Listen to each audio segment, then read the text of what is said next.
हरिः ओं श्रीगुरुभ्यो नमः।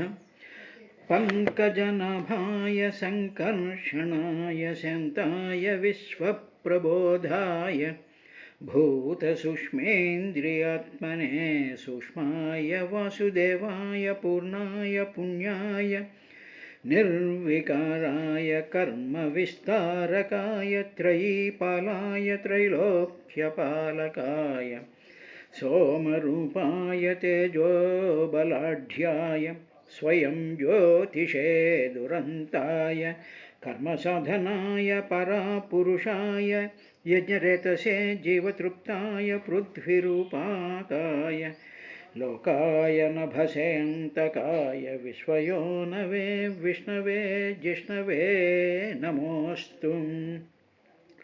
स्वर्गापवर्गसुद्वाराय सर्वरसात्मने परमहंसाय धर्मपालाय सद्धितफलरूपकाय कृष्णाय धर्मात्मने सर्वशक्तियुक्ताय घनसाङ्ख्ययोगेश्वराय हिरण्यवीर्याय रुद्राय शिष्टनाथाय दुष्टविनाशाय शून्यप्रवृत्ताय कर्मणे मृत्यवे विराट शरीराय निखिलधर्माय वाग्विभूतये निवृत्ताय सत्पुण्यभूरिवर्चसे अखिलधर्मदेहाय चात्मने अनिरुद्धाय निभृतात्मने नमोऽस्तु। सर्वसत्त्वाय देवाय सन्नियामकाय बहिरन्तरात्मने करणात्मने समस्तार्धलिङ्गाय निर्गुणाय वेधसे जितात्मकसाधवे नमोऽस्तु। अनघादेव भवत्पदवनरुह सन्दर्शनेच्छवरलिनमाकुं विनुवैष्णवसत्कृतमय्यनय भवद्दर्शनम्बुनीवे महात्मा अळिकुलोपमलसदलकशोभितमगु अमृतांशरेखानिभाननमुनु समकर्णदिव्यभूषा प्रभाकलितम्बु सुन्दरभ्रूनाससुरुचिरम्बु सललितकुन्दकुड्मलसन्निभद्विजपूरितस्निग्धकपोलयुगमु पद्मपलाशशोभनलोचनम्बुनु मन्दस्मितापाङ्गसुन्दरमुनु सस्मितालोकसततप्रसन्नमुखमु कम्बुसुन्दररुचिरमङ्गलगळम्बुहारमणिकुण्डलप्रभापूरकलित చారుమృగరాజసన్నిభస్కంధమితము. ప్రచేతసులకి శివుడు కనిపించి ఎవరైతే శ్రీహరిని భక్తిపూర్వకంగా కొలుస్తారో, ఎవరైతే శ్రీహరి యొక్క భక్తిలో తమను తాము మర్చిపోతూ ఉంటారో, అటువంటి శ్రీహరి లక్షణం ఏమిటో తెలుసా ప్రచేతసులారా? ఆ శ్రీహరిని వాసుదేవుడు అంటారు. అటువంటి వాసుదేవుడు సూక్ష్మమైనటువంటి వాడు, త్రిగుణాత్మకమైనటువంటి సత్వరజస్తమో గుణాలతో కూడుకున్నటువంటి ప్రకృతికి కూడా అతీతుడైనటువంటి వాడు, తర్వాత జీవతత్వం కంటే అతీతుడైనటువంటి వాడు. అటువంటి ఆ శ్రీహరిని ఎవరైతే శరణు పొందుతారో ప్రపన్న, అలా శరణు పొందేటువంటి సహా అతడున్నాడే, అతడు ప్రియం హి, నాకు చాలా ప్రియమైనటువంటి వాడు. శ్రీహరి భక్తుడు ఎవరైతే ఉంటాడో అటువంటి శ్రీహరి భక్తుడు నాకు చాలా ప్రియమైనటువంటి వాడు అని చెప్పాడయ్యా విదురా అని చెప్తూ, ఇంకా ఆ రుద్రమూర్తి ప్రచేతసులతో స్వధర్మనిష్టశతజన్మభిపుమాన్ విరించతామేతి తతః పరం హిమాం అవ్యాకృతం భగవతోధ వైష్ణవం పదం యథాహం విబుధా కలాత్యయే. స్వధర్మనిష్ట కలిగినటువంటి పుమాన్ వ్యక్తులు శతజన్మభి 100 జన్మల పాటు వాళ్ళు ఆ ధర్మంలో నిష్ట కలిగి ఉండి ధర్మాచరణ చేసి వేదవిహితమైనటువంటి ధర్మాన్ని ఆచరించినటువంటి ఆ నిష్ట కలిగినటువంటి వాళ్ళు, అటువంటి వ్యక్తి బ్రహ్మ పదవిని పొందుతాడు. బ్రహ్మపదాన్ని పొందుతాడు అంటే ఆ చతుర్ముఖ బ్రహ్మ ఉండేటువంటి ఆ సత్యలోకాన్ని పొందుతాడు. అంతకంటే ఎక్కువ పుణ్యం చేసుకున్నటువంటి వాళ్ళు ఉన్నారే పరమహిమ, అంతకన్నా ఎక్కువ పుణ్యం చేసుకున్నటువంటి వాళ్ళు నన్ను పొందుతారు, అంటే శివుణ్ణి పొందుతారు. మొట్టమొదటి బ్రహ్మగారిని పొందుతారు. 100 జన్మల పాటు తన ధర్మంలో నిష్ట కలిగినటువంటి వాడు. తరువాత అదేవిధంగా అంతకంటే ఎక్కువ పుణ్యం చేసుకున్నట్లయితే వాళ్ళు నన్ను పొందుతారు. కానీ భగవద్భక్తుడు ఎవరైతే ఉన్నాడో ఆ భగవద్భక్తుడు డైరెక్ట్గా వైష్ణవధామాన్ని పొందుతాడు. అవ్యాకృతం భాగవతోధ వైష్ణవపదం, వైష్ణవ పదాన్ని పొందుతాడు, విష్ణు పదాన్నే పొందుతాడు. దాన్నే పరమపదము అంటారు. ఆ పరమపదాన్ని పొందుతారు అని బ్రహ్మ, శివుడు, విష్ణువుడు ఈ సీక్వెన్స్లో హరిభక్తుడు చాలా ప్రధానమైనటువంటి స్థితిని పొందుతాడయ్యా. ఇప్పుడు మేము ఈ హరిభక్తుడు పొందినటువంటి వైష్ణవపదాన్ని నేను కానీ బ్రహ్మగారి ఎప్పుడు పొందుతాము అంటే ఆయన చెప్తూ కళ అత్యయే, మా అధికారం ఉందే, మేము కొన్ని యుగ సహస్రాలు మేము మా డ్యూటీలను నిర్వహిస్తూ మా బతుకులు మేము బతకాలి కదా. బ్రహ్మగారు 100 ఏళ్ళు, ఆ తర్వాత ఆయన కన్నా కొంతకాలం నేను ఎక్కువ బతుకుతూ ఉంటాను కదా. ఇలాగా మా అధికారం కళ అత్యయే, మా అధికారం ఎప్పుడైతే సమాప్తం అయిపోతుందో అప్పుడు మా లింగ శరీరాలు భంగం అయిపోతాయి. అప్పుడు మాత్రమే మేము విబుధాహ అహం యథ, మాతో పాటు ఉండేటువంటి దేవతాగణాలు కూడా ఉంటాయిగా, బ్రహ్మగారితోనూ నాతోనూ ఉండేటువంటి దేవగణాలు ఉంటాయిగా, ఆ దేవగణాలతో మేము మా అధికారం మా ఆయుష్ తీరిన తరువాత మాత్రమే అవ్యాకృతం అంటే జగత్తంతటికీ కూడా అతీతమైనటువంటి వైష్ణవపదాన్ని అప్పుడు మేము పొందుతాం. ఈ హరిభక్తుడు మాత్రం ఇమ్మీడియట్గా పొందేస్తాడు. అంటే శ్రీహరి మీద శ్రద్ధగా భక్తితో నామస్మరణ చేస్తూ శ్రీహరి యొక్క సమస్తమైనటువంటి అవతారాలని నిరంతరము ధ్యానిస్తూ అదే భావంతో ఉంటూ ఓం నమో భగవతే వాసుదేవాయ, ఓం నమో భగవతే వాసుదేవాయ, ఓం నమో భగవతే వాసుదేవాయ, ఓం నమో భగవతే వాసుదేవాయ అంటూ నిరంతరము కూడా వాసుదేవ ద్వాదశాక్షరి కానీ అష్టాక్షరి కానీ షడక్షరి మంత్రాలతో నిరంతరము కూడా భక్తిభావంతో మునిగిపోయి నాకు శ్రీహరియే కావాలి అనేటువంటి భావంతో ఉండేటువంటి భాగవతోత్తముడు వైష్ణవపదాన్ని పొందుతాడు. కానీ ధర్మాన్ని ఆచరించేటువంటి వాడు బ్రహ్మపదం దగ్గరికి వెళ్తాడు, అంతకన్నా ఎక్కువ పుణ్యం చేసుకుంటాడు. నా దగ్గరికి వస్తారు, నేను బ్రహ్మగారు మిగతా దేవతలు కూడా ఈ భక్తుడు పొందినటువంటి వైష్ణవపదం పొందాలంటే మా ఆయుష్ తీరాలి, మా లింగ శరీరాలు భేదం అయితేనే తప్ప, అవి భంగం అయితేనే తప్ప మేము అక్కడికి రాలేమయ్యా. కాబట్టి అటువంటి హరి మీద భక్తి కలిగి మీరు హరిని ధ్యానించడం కోసం తపస్సు కోసం వెళ్తున్నారు కాబట్టి మీరంటే నాకు చాలా ఇష్టం అని చెప్తూ అథ భగవత యూయం ప్రియాః స్థ భగవాన్ యథ న మద్భాగవతానాంచ ప్రేయాన్ అన్యోన్యస్తి కర్హిచిత్. మీరు భగవద్భక్తులు, ఎందుకంటే మీ మొహాలు అవి చూస్తూ ఉంటే మిమ్మల్ని కలవాలి అని చెప్పి నేనే మీకోసం ఇక్కడికి వచ్చేసాను కదా. మీరు భగవద్భక్తులు కాబట్టి నేను మీ దగ్గరికి వస్తాను. నాకు ఆ శ్రీహరి ఎంత ప్రియమైనటువంటి వాడో మీరు అంతేనయ్యా. ఆ శ్రీహరిని నేను ఎంతగా ప్రేమిస్తూ ఉంటానో ఎప్పుడూ కూడా హృదయంలో శ్రీహరిని నేను కైలాస పర్వతం మీద కూర్చొని నిరంతరము కూడా నా ధ్యానంలో, నా మనసులో, నా ఆలోచనల్లో, నా అణువులోనూ కూడా ఏ మహత్తరమైనటువంటి విష్ణుతేజం నిండిపోయి ఉంటుందో అటువంటి విష్ణువు నాకు ఎంతో ప్రియమైనటువంటి వాడు. కాబట్టి అంత ప్రియమైనటువంటి లక్షణం మిమ్మల్ని చూసేటప్పుడు నాకు కలిగింది. మీరు కూడా నాకు శ్రీహరి ఎంత ప్రియులో మీరు నాకు అంతే ప్రియులు. అంటే శివుడు హరిభక్తుల్ని విష్ణువులాగా ప్రేమిస్తూ ఉంటాడు. తరువాత అంటూ కూడా ఇంకా ఆయన ఇంకొక స్టెప్ ముందుకెళ్ళి ఏమన్నాడంటే భగవద్భక్తులకు కూడా ఏ కాలమందైనను నాకంటే ప్రియమైన వాడు మరొకడు లేడు అన్నాడు. అంటే ఏమిటి? భగవంతుణ్ణి ప్రార్థించేటువంటి భక్తులకు నాకంటే ప్రియమైనటువంటి వాడు ఇంకొకడు లేడు. కాబట్టి అంటే ఏమిటన్నమాట, మీరు విష్ణువుని ప్రేమిస్తున్నారు, విష్ణువుడంటే ఇష్టపడుతున్నారు అని మీరు అనుకుంటూనే ఉన్నారు, కానీ ఆ విష్ణువు నేను ఒకటే. కాబట్టి భగవద్భక్తుడు కూడా ఆ భగవద్భక్తుడికి నా యందు కూడా విపరీతమైనటువంటి ప్రేమ ఉంటుంది. అందువల్ల నాకంటే ప్రియమైనటువంటి వాడు మరొకడు ఉండడు ఆ భగవద్భక్తుడికి అన్నాడు. అంటే శివస్య హృదయం విష్ణోచ హృదయం శివ.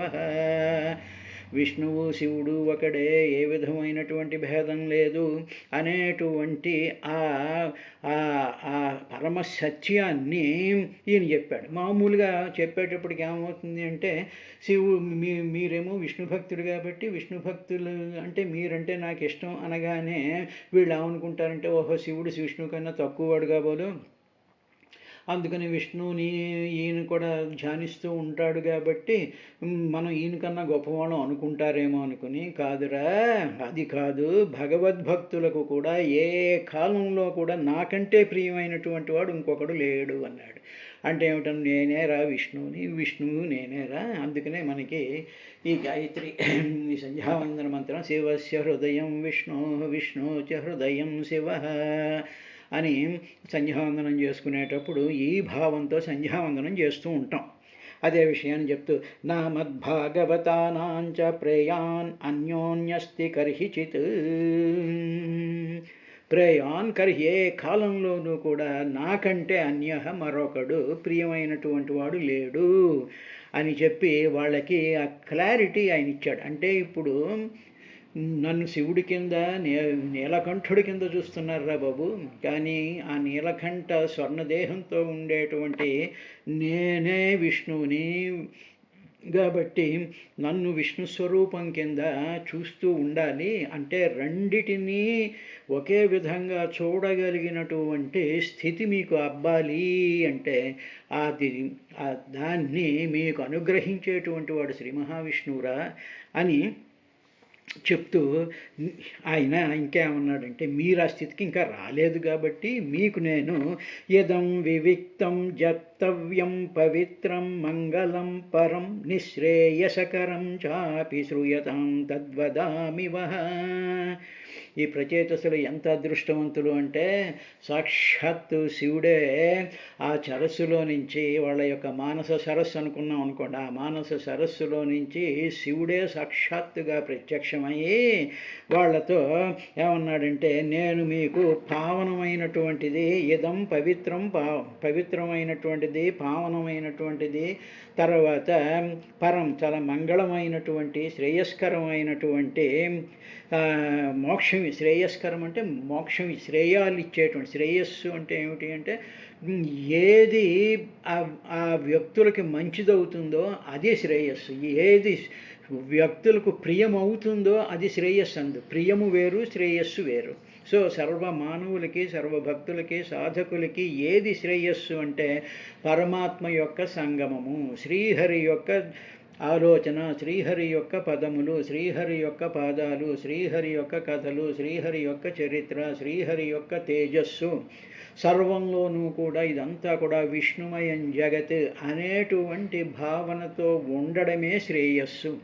అలా ఉండగా ఉండగా ఉండగా ఆ విష్ణు పదాన్ని శ్రేయపదము అంటారు, పరమపదము అంటారు. అటువంటి దానిని ఇదం వివిక్తం, అటువంటి దాన్ని మీకు నేను చెప్తాను. వివిక్తం అంటే చాలా క్లియర్గా చెప్తాను. వివిక్తం అంటే కలగాపులగం చేసేసేసి అన్నీ కలిపేసేటువంటి విధంగా నేను చెప్పను. నేను చెప్పేది చాలా క్లారిటీ ఉంటుంది, అలాగా చెప్తాను. ఆ చెప్పబోయేటువంటిది ఉందే అది జప్తవ్యం, అది జపించదగినటువంటిది. అంటే మీకు నేను ఒక అద్భుతమైనటువంటి ఒక గీతను, ఒక మంత్రోపదేశం చేస్తానర్రా, అది పవిత్రమైనటువంటిది, జప్తవ్యం, అది పవిత్రం, మంగళం, పరం, నిశ్రేయసకరం. అది మీకు నేను శ్రూయతాం, వినిపిస్తాను, అది మీరు ఫాలో అవ్వండి అని చెప్పి శివుడు ఆ 10 మంది ప్రచేతసులకి ఆ మహద్భుతమైనటువంటి కాసార సమీపంలో చెప్పినటువంటి విశేషాన్ని చెప్పిన తర్వాత మైత్రేయ మహర్షి ఆ విదురుని చూస్తూ మైత్రేయ ఉవాచ, ఇత్యనుక్రోశ హృదయో భగవానాహ తాం శివ బద్ధాంజలీన్ రాజపుత్రం నారాయణ పరోవచ.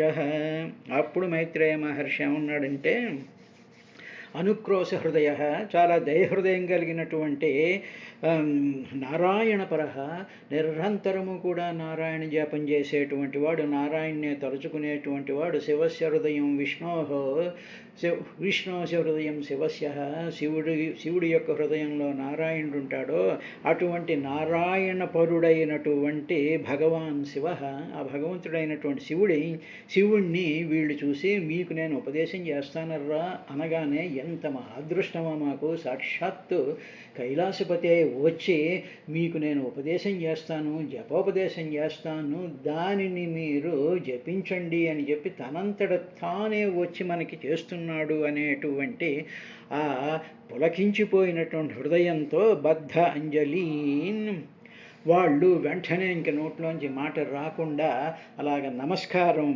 పెడుతూ నిలబడినటువంటి వాళ్ళని చూసి, ఓ విదురా, ఆ శివుడు ఇది ఆహా ఈ విధంగా పలికాడయ్యా అని చెప్పి ఆ ప్రచేతసులకి ఆయన చెప్పినటువంటి మాటల్ని ఈయన ఈ విధంగా చెప్పడం ప్రారంభించాడు. ఏమిటి అంటే, ఇక్కడ ఆయన చెప్పినటువంటిది ఏమిటి అంటే, సరే ముందు తర్వాత శ్లోకంలో వస్తుంది, బ్రహ్మదేవుడు చెప్పినటువంటి విశేషాన్ని నేను మీకు చెప్తున్నాను అని చెప్తాడు ఆయన.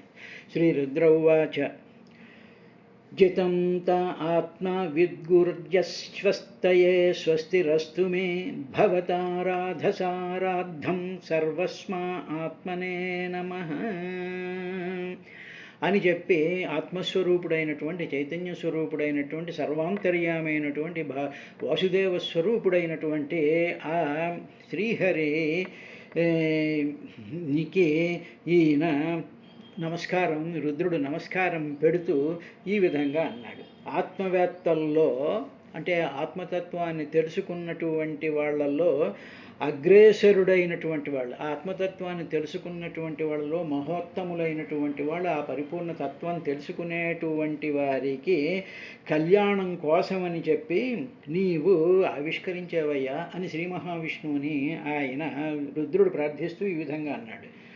నీవు నీ యొక్క తత్వం తెలుసుకున్నటువంటి వాళ్ళ కోసం కళ్యాణం చెయ్యడానికని చెప్పి నీవు వచ్చావు. నువ్వు తర్వాత నాకు కూడా మంగళకరం గాక, నేను చెప్పబోతున్నాను కదా వీళ్ళకి, నాకు కూడా మంగళకరం అవ్వాలి. ఎందుకంటే నేను వీళ్ళకి నీ యొక్క స్థితిని, నీ యొక్క ఆ ఆత్మస్వరూపాన్ని వీళ్ళకి ఉపదేశం చెయ్యాలి కాబట్టి నాకు కూడా మంగళం అవ్వగాక. తరువాత ఒకటేలే, నీవు ఎప్పుడు కూడా ఆత్మరూపంగా నిత్యము సిద్ధమయ్యే ఉన్నావు. నువ్వు నిత్యసిద్ధుడివి. నువ్వు అంటే నిత్యము ఎల్లప్పుడూ కూడా సిద్ధంగా ఉండేటువంటి వాడిని నిత్యసిద్ధుడు అంటారు. మామూలుగా సిద్ధులు అంటే అణిమాది అష్టసిద్ధులు కలిగినటువంటి వాళ్ళు, మ్యాజిక్లు చేసేటువంటి వాళ్ళు, వాళ్ళు సిద్ధులు అనుకుంటాం.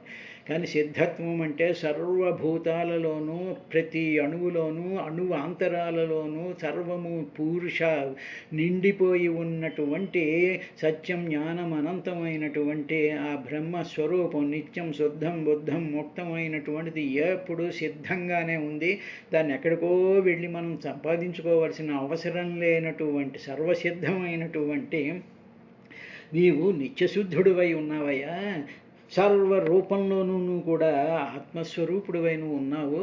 అటువంటి ఓ మహావిష్ణు నీకు నమస్కారము అని చెప్పి ప్రచేతసులకి ఉపదేశార్థం వచ్చినటువంటి శివుడు తాను సాక్షాత్తు శ్రీ మహావిష్ణువే అయినా, తాను ఆ పరమాత్మ యొక్క స్థితివాడైనా సరే ఉపదేశం చేయడానికి ముందు ఆ ఉపదేశం చేసేటువంటి వ్యక్తి తన గురువులకి నమస్కారం పెట్టుకోవడం, గురుధ్యానం చేయడం అనేటువంటి మహత్తరమైనటువంటి సంప్రదాయం. అందుకనే ఏమిటంటే, మనం ఏ కార్యమైనా మొదలెట్టాము శ్రీ గురవే నమః, గురు బ్రహ్మ గురుర్విష్ణు గురుర్దేవో మహేశ్వర గురుర్ సాక్షాత్ పరం బ్రహ్మ తస్మై శ్రీ గురవే నమః అని చెప్పి మనం సంకల్పం చెప్పుకుంటూ ఉంటాం. అదే ఏ విధంగానైనా మనం ఏదైనా ఒక సత్కార్యాన్ని చెయ్యాలి అనేటప్పుడు గురుధ్యానం చేయడం అనేటువంటిది సంప్రదాయము అని సాక్షాత్తు శివుడే ఆ పరమాత్మ స్వరూపమైనటువంటి ఆయనకి నమస్కారం చేస్తూ జితంత ఆత్మవిద్ గుర్యస్వశ్చయే స్వస్తిరస్తు మే నాకు కూడా మంగళం అవ్వుగాక. అంటే చెప్పేటువంటి వాడికి మంగళం అవ్వాలి, వినేటువంటి వాళ్ళకి మంగళం అవ్వాలి, పఠించేటువంటి వాళ్ళకి కూడా మంగళం అవ్వాలి. ఎందుకంటే నీవు ఆత్మనేహే, ఆత్మస్వరూపుడు, నువ్వు అన్నిట్లోనూ నువ్వు ఉన్నావు. నేను చదివేటువంటి నా కంఠంలో ఉన్నావు, నా మనసులో ఉన్నావు, నా స్థితిలో ఉన్నావు, నా జ్ఞానంలో ఉన్నావు, నా మనసులో ఉన్నావు, నా సుఖ దుఃఖాల్లో నువ్వేమో, అన్నీ నువ్వే, సర్వసిద్ధుడు అయినటువంటి వాడివి నువ్వు. అందువల్ల ఆత్మనే నమః, నీకు నమస్కారం చేస్తున్నాను నేను. ఎందుకంటే రాద్ధం సర్వస్మై అన్ని రూపాలలోనూ నువ్వు రాద్ధం అంటే సిద్ధంగా ఉండేటువంటి వాడివి అనేటువంటి దానినే పోతన గారు ఆయన ఈ విధంగా మొట్టమొదటి చెప్పినటువంటి దానిని ఈ విధంగా ఆయన అనువాదం చేస్తూ పంకజనాభాయ సంకర్షణాయ శాంతాయ విశ్వప్రబోధాయ భూత సూక్ష్మేంద్రియాత్మనే సూక్ష్మాయ వాసుదేవాయ పూర్ణాయ పుణ్యాయ నిర్వికారాయ కర్మ విస్తారకాయ త్రయీపాలాయ త్రైలోక్యపాలకాయ సోమరూపాయ తేజోబలాఢ్యాయ స్వయం జ్యోతిషే దురంతాయ కర్మసాధనాయ పురాపురుషాయ యజ్ఞరేతసే జీవతృప్తాయ పృథ్వీరూపకాయ లోకాయ నభసేంతకాయ విశ్వయోనవే విష్ణవే జిష్ణవే నమోస్తు అని ఈ చెప్పబోయేటువంటి మిగతా శ్లోకాలకు సంబంధించినంతా కూడా ఆయన 2-3 పద్యాలలో పోతన గారు ఆ శ్రీ మహావిష్ణువుని తలుచుకోగా ఆయన ఒళ్ళు పులకరించిపోయేటువంటి విధానాన్ని ఇందాక చదివినటువంటి పద్యాన్నే కింద ఆ శివుడు ఆ ప్రచేతసులకి ఈ విధంగా శ్రీ మహావిష్ణువు యొక్క అసలైనటువంటి తత్వాన్ని వివరిస్తూ ఉన్నాడు. నమ పంకజనాభాయ భూత సూక్ష్మేంద్రియాత్మనే వాసుదేవాయ శాంతాయ కూటస్థాయ స్వరోచిషే. పంకజనాభాయ పద్మం నాభిలో కలిగినటువంటి వాడు, తర్వాత భూత సూక్ష్మ ఇంద్రియాత్మనే సర్వభూతాలలోనూ ఆ భూతాలలో అంటే ఆ జీవుల్లో ఉండేటువంటి ఇంద్రియాల్లోనూ ఆ ఇంద్రియాలలో ఉండేటువంటి మనస్వరూపంలోనూ తర్వాత వీటిలన్నిటిలోనూ కూడా ఉన్నావు. అంటే ఇప్పుడు మానవుడు ఉన్నాడు అనుకో, మానవుడు యొక్క శరీరం ఉంది, శరీరంలో ఎముకలు ఇవన్నీ ఉంటాయి, తర్వాత ఇంద్రియాలు ఉంటాయి, ఆ తర్వాత మనసు ఉంటుంది, ఆ తర్వాత ఒక రకమైనటువంటి కాన్షియస్నెస్ ఒక చైతన్యం ఒకటి లోపల ప్రవశిస్తూ ఉంటుంది. కాబట్టి భూత సూక్ష్మ ఇంద్రియ ఆత్మనే వీటిలన్నిట్లోనూ కూడా నువ్వు ఉన్నావయ్యా. అలా ఉండేటువంటి వాడివి నీవు శాంతాయ, చాలా శాంతంగా ఉంటావు నువ్వు. తరువాత కూటస్థాయ, నిరాకారుడివైన, కూటస్థం అంటే నిరాకారం ఉంటుంది, నీకు ఏ విధమైనటువంటి ఆకారము లేదు. స్వరోచిషే, స్వయం జ్యోతి స్వరూపంతో ఉండేటువంటి వాసుదేవ స్వరూపానివి నువ్వు. కాబట్టి అటువంటి వాసుదేవ స్వరూపానికే నమః, నమస్కారము అని చెప్పి రుద్రుడు ప్రచేతసులకి ఆ పరమాత్మ యొక్క శ్రీహరి యొక్క తత్వాన్ని ఉపదేశాత్మకంగా ఒక స్తోత్ర రూపంలో ఆయన రుద్రుడు వాళ్ళకి ఉపదేశం చేస్తూ ఉన్నాడు. కాబట్టి ఈ రుద్రగ్రీత అనబడేటువంటి ఈ విష్ణు స్తోత్రాన్ని కానీ మనం భక్తితో పారాయణ చేసుకున్నట్లయితే, ఆ భావాన్ని తలుచుకున్నట్లయితే ఆ ప్రచేతసులు పొందినటువంటి ఆ మహత్తరమైనటువంటి ఆ ఫలం మనకి దక్కుతూ ఉంటుంది. ఇక్కడ గమనించవలసినది ఏమిటి అంటే భూత సూక్ష్మేంద్రియాత్మనే అనేటువంటి పదాన్ని మనం అన్వయించుకోవాలి. అంటే మన దేశం అంతా పంచభూతాలు, పంచతన్మాత్రలు, పంచప్రాణాలు, పంచేంద్రియాలు, పంచకోశాలతో నిండిపోయినటువంటిది. కాబట్టి ఇందులోనే తాను ఒక కాన్షియస్ రూపంలో ఉంటాడు, నిర్వికారంగా ఉంటాడు. అంటే ఏ విధమైనటువంటి మార్పులు చెందనటువంటి ఒకానొక నేను అనేటువంటి భావంతో ఉంటాడు. అది సత్, ఉండడం చిత్, ఆ స్వరూపం తను అలా ఉంటూ ఉంటాడు. అది వెలుగు. ఆ వెలుగే, ఆ వెలుగులో ఉండేటువంటి శక్తే మన శరీరాన్ని నిలబెడుతూ ఉంటుంది కాబట్టి, అటువంటి శక్తి మన ప్రతి అణువులోనూ ఉంది కాబట్టి, ప్రతి అణువులోనూ అది వసిస్తోంది కాబట్టి వాసుదేవాయ, వసించేటువంటిది. దేవ అంటే వెలుగు, అంటే నేనున్నాను అనేటువంటి భావన మనకి ఒక తెలివి ఒకటి కలుగుతుందిగా. నేనున్నానండి అంటాం. నేనున్నానండి అనేటువంటి దానికి, నేను ఉన్నాను అనేటువంటి దానికి ఆ నేనికి రూపం లేదు, కానీ నేను అనుకునేటువంటి ఆ శరీరానికి ఏదో ఒక రూపం ఉంటుంది కాబట్టి అటువంటి నిరాకారమైనటువంటి దాన్ని కూటస్థము అంటారు, అది స్వరోచిషము అంటారు. అటువంటి నమ పంకజనాభాయ భూత సూక్ష్మేంద్రియాత్మనే వాసుదేవాయ శాంతాయ కూటస్థాయ స్వరోచిషే అని చెప్పి 34వ శ్లోకంలో ఆయన ఈ రుద్రగీత యొక్క ప్రారంభాన్ని చేస్తూ శ్రీ మహావిష్ణువు యొక్క ప్రార్థన చేశాడు. తర్వాత 35వ శ్లోకంలో సంకర్షణాయ సూక్ష్మాయ దురంతాయాంతకాయ చ నమో విశ్వప్రబోధాయ ప్రద్యుమ్నాయ అంతరాత్మనే అని చెప్పి మనకి చతుర్విధములైనటువంటి ఆ తత్వాల్ని, అనిరుద్ధ తత్వము, సంకర్షణ తత్వం, వాసుదేవ తత్వము, ఆ తర్వాత ఇంకొక తత్వం ఉందిగా, ఈ 4 తత్వాల గురించి కూడా చెప్పేటువంటి విశేషాలని రేపటి కార్యక్రమంలో సంకర్షణుడు అంటే ఏమిటి, అనిరుద్ధుడు అంటే ఏమిటి, వాసుదేవ తత్వం అంటే ఏమిటి, తర్వాత ఏమిటి అనేటువంటి విశేషాలని మనం రేపటి కార్యక్రమంలో చూద్దాం.